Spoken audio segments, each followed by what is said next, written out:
Hello everyone, स्वागत है आप सभी का हमारे इस यूट्यूब चैनल में जहां हम लोग इन्फॉर्मेटिव वीडियोस लेकर आते हैं। मैं हूं जावेद और आज हम लोग बात करेंगे अबाउट द नेहरू रिपोर्ट। यहाँ दोस्तों नेहरू रिपोर्ट बेसिकली यहाँ पर नेहरू रिपोर्ट से रिलेटेड इसका जो एक बैकग्राउंड था उन चीज़ों के बारे में बात करेंगे, राइट। एंड पर्टिकुलरली किस सर्कमस्टांसेस में नेहरू रिपोर्ट को सामने लाया गया एंड इसके कॉन्सिक्वेंसेस क्या हुए वगैरह वगैरह, लोगों का व्यू पॉइंट क्या था इन चीज़ों को लेकर। इन चीज़ों के बारे में हम लोग बात करेंगे। Here we start this video.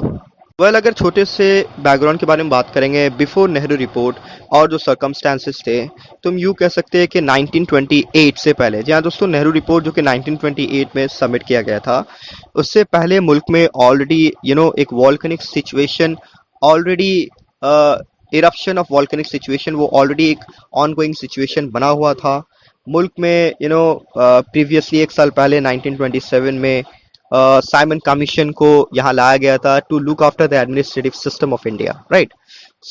Letter on वो फिर गवर्नमेंट एक्ट ऑफ इंडिया के नाम से भी उनका जो रिकमेंडेशंस जो उन्होंने सबमिट किया था गवर्नमेंट ऑफ इंडिया के हैसियत से फिर बाद में 1935 में इंट्रोड्यूस किया गया। इसमें बहुत सारे एक जो लीडर थे, फेमस लीडर, उनकी डेथ भी हो गई थी, लाला लाजपत राय। उससे पहले फिर बहुत सारे रेवोल्यूशनरी एक्टिविटीज हो रहे थे, बहुत सारे केसेस हो रहे थे, मिरेट कॉन्स्पिरेसी केस कह लो आप, sorry Lahore conspiracy case, Kakori bomb वगैरह वगैरह, बहुत सारे रेवोल्यूशनरी एक्टिविटीज हो रहे थे। 1925 में कम्युनिस्ट पार्टी ऑफ इंडिया भी स्टैब्लिश हुई थी इन इंडिया, जो कि अब लेफ्ट पॉलिटिक्स को इंडियन पॉलिटिकल सिनारियो में लॉन्च कर चुकी थी। टू सम एक्सटेंट कह सकते हैं कि ब्रिटिश के पास अब कहीं ना कहीं ये सिचुएशन आ चुकी थी ब्रिटिश के सामने कि वो हिंदुस्तान के बढ़ते हुए नेशनलिज्म को किसी तरीके से सप्रेस कर दे। But it was not possible at that time, because at that time British already कमजोर हो चुकी थी।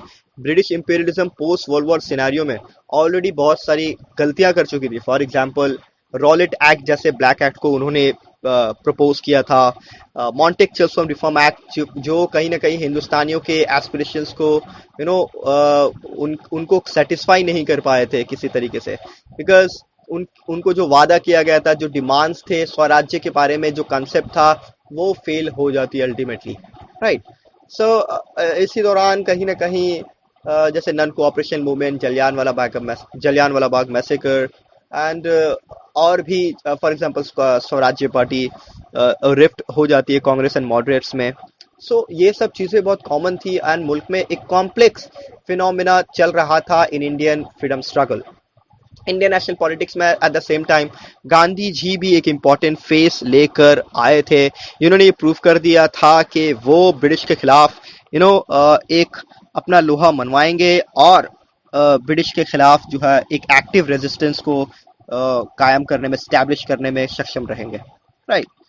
ये थी कुछ एक छोटी सी बैकग्राउंड मुल्क के 1928 से पहले। लेकिन Nehru report and the demand for complete independence का मतलब यहाँ पर हम लोग क्लियर करेंगे, right.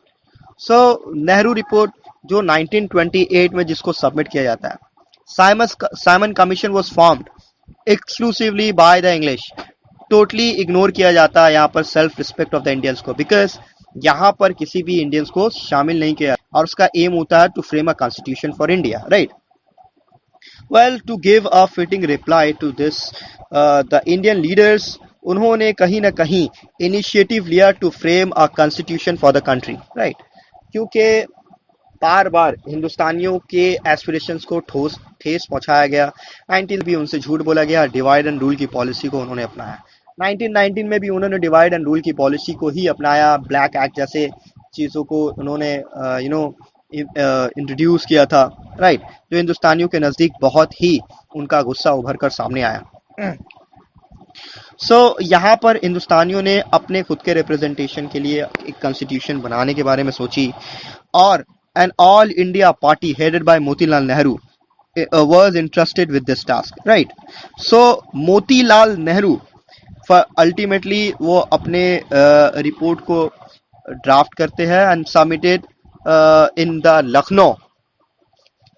Lucknow session of the all parties conference in August 1928, यहाँ दोस्तों, तो लखनऊ सेशन होता है ऑल इंडिया कांग्रेस का, राइट। तो यहाँ पर जितने भी बड़े बड़े लीडर्स शामिल होते हैं। अगस्त 1928 में मोतीलाल नेहरू अपने इस रिपोर्ट को पेश करते हैं, रिपोर्ट को अल्टीमेटली सबमिट करते हैं। ये जो रिपोर्ट था, इसी रिपोर्ट को, that report came to be called as the Nehru report, right. ये जो रिपोर्ट थी वो डिमांड कर रही थी dominion status for India within the British empire, right. Muslim League, the Sikh community, Hindu Mahasabha and the backward communities of India protest उन्होंने किया against this report. अब उसका रीजन मैं आपको बाद में बताऊंगा कि क्यों। Well, the Calcutta session of the Indian National Congress 1928 में कैलकाटा सेशन होता है under the presidentship of Motilal Nehru, जो विटनेस करता है heated discussion on this report, right. Both Subhash Chandra Bose and Jawaharlal Nehru, उन्होंने डिमांड किया था कंप्लीट इंडिपेंडेंस को लेकर, complete independence, right. But at that intervention of Gandhi ji, it was decided that if the British government did not grant colonial autonomy within 1 year, the Congress would again launch non-cooperation movement and demanded complete independence for India। जी दोस्तों, अब यहाँ पर सोचने वाली बात यह है कि शुरू से ही ब्रिटिश चूंकि डिवाइड एंड रूल की पॉलिसी में बहुत ज्यादा आगे रही है, राइट। सो यहाँ पर उन्होंने हिंदू महासभा, सिख कम्युनिटी और मुस्लिम लीग, इनका कोई इंटरेस्ट नहीं था, बिकॉज यहाँ पर कांग्रेस एज अ पार्टी यहाँ पर रिप्रेजेंट कर रही है फॉर कंप्लीट इंडिपेंडेंस। तो यहाँ इनका कोई इंटरेस्ट नहीं आ रहा है, राइट, बिकॉज इनका मोटिव एंड इनका एजेंडा ही कुछ और था। तो इनका जो प्रोपेगेंडा मामला था ये कुछ और ही था, राइट। तो इस वजह से उन्होंने अपोज किया। वेल, यहाँ पर सुभाष चंद्र बोस और जवाहरलाल नेहरू ने कंप्लीट इंडिपेंडेंस के बारे में डिमांड किया। मैं बता दूं आपको, पहले जो स्वराज था 1920 से पहले, वो दरअसल जो एक सेंस था इंडिपेंडेंस को लेकर under the British dominion, right. लेकिन अब यहाँ पर ये लोग चाहते हैं कि ब्रिटिश कंप्लीटली इनको इनका मतलब आजादाना स्टेटस, इंडिपेंडेंट स्टेटस सौंप कर चले जाए, राइट।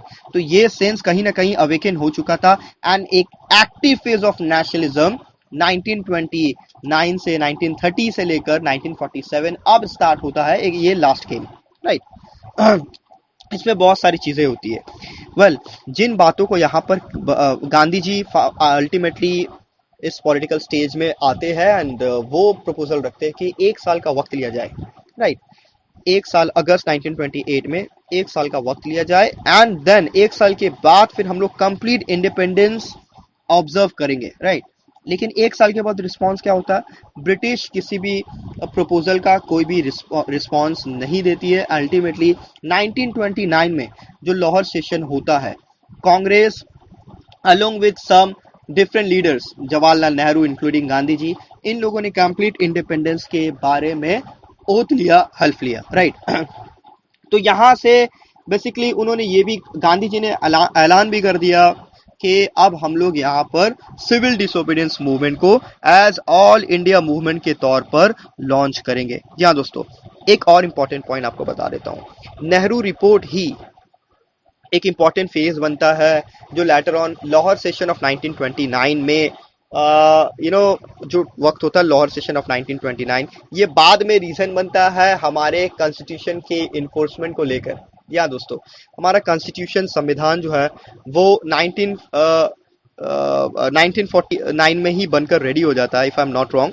सो 1 साल के बाद नवंबर 1949 में ये तैयार हो जाता है, लेकिन इसको 26 जनवरी 1950 में इंट्रोड्यूस किया जाता है, 1950 में इन्फोर्स किया जाता है। उसका रीजन ही यही होता है कि लाहौर सेशन के टाइम में पूरे हिंदुस्तानियों ने और इंडियन नेशनल कांग्रेस ने along with some different leaders, उन्होंने कंप्लीट इंडिपेंडेंस के बारे में ओथ लिया था। यही रीजन है कि हिंदुस्तान का जो संविधान है उसको 26 जनवरी 1950 में उन्होंने कंप्लीटली इन्फोर्स कर दिया था। सिमिलरली लाहौर सेशन जो हुआ था कंप्लीट इंडिपेंडेंस को लेकर, वो भी शायद 26 जनवरी 1929 रहा था। वेल, सो ये एक छोटी सी इंफॉर्मेशन जो मैंने आपके साथ शेयर की। टिल देन अगर आपको वीडियो पसंद आया है so please like and subscribe.